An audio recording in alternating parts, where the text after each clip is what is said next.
संसद के मॉनसून सत्र के 8वें दिन भी सत्ता पक्ष और विपक्ष के बीच गतिरोध जारी रहा। लोकसभा राज्यसभा दोनों ही सदनों में विपक्ष के हंगामे की वजह से कई बार व्यवधान देखने को मिला।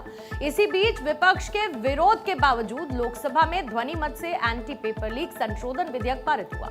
विधेयक पारित होने के बाद लोकसभा की कार्यवाही गुरुवार सुबह 11 बजे तक के लिए स्थगित कर दी गई।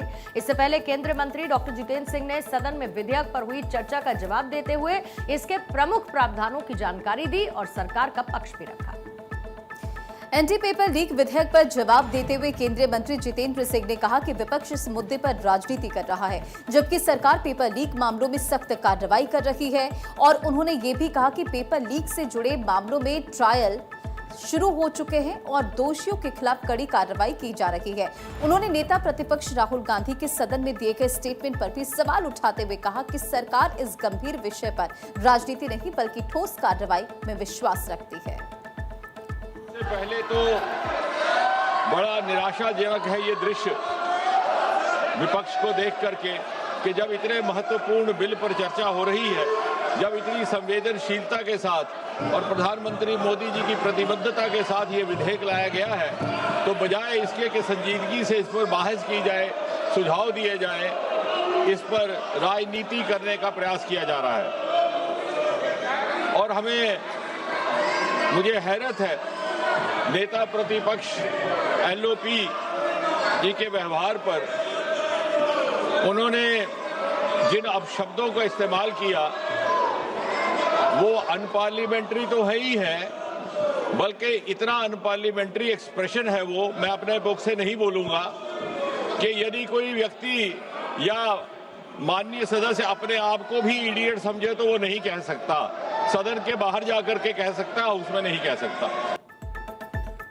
जितेंद्र सिंह ने राहुल गांधी पर निशाना साधते हुए कहा कि राहुल गांधी सदन में एक कहानी सुनाई, मैं भी आपको 21 जुलाई की एक कहानी सुनाना चाहता हूं। उन्होंने कहा कि 21 जुलाई को ये हताश होकर प्रधानमंत्री के दरवाजे पर बैठ गए थे और उनकी हताशा हम समझ सकते हैं। जब इनसे कहा गया कि हट जाइए, उन्होंने कहा कि मुझे उठा लीजिए। अब इन्होंने एक कहानी सुनाई तो मैं भी ये कहानी सुनाना चाहता हूं, और ये कहानी है 21 जुलाई की। 21 जुलाई को नेता प्रतिपक्ष नामालूम क्या सोच करके और किस उम्मीद से जाकर के बैठ गए 7 LKM प्रधानमंत्री आवास के फाटक के बाहर। अब नामालूम क्या था मन में।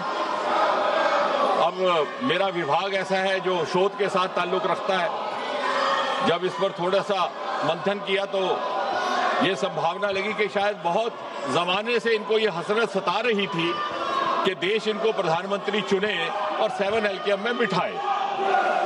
अब इनकी जब वो हसरत पूरी ना हुई तो निराशा और फ्रस्ट्रेशन से हताश होकर के वो प्रधानमंत्री आवास 7 LKM के दरवाजे पर जा बैठे।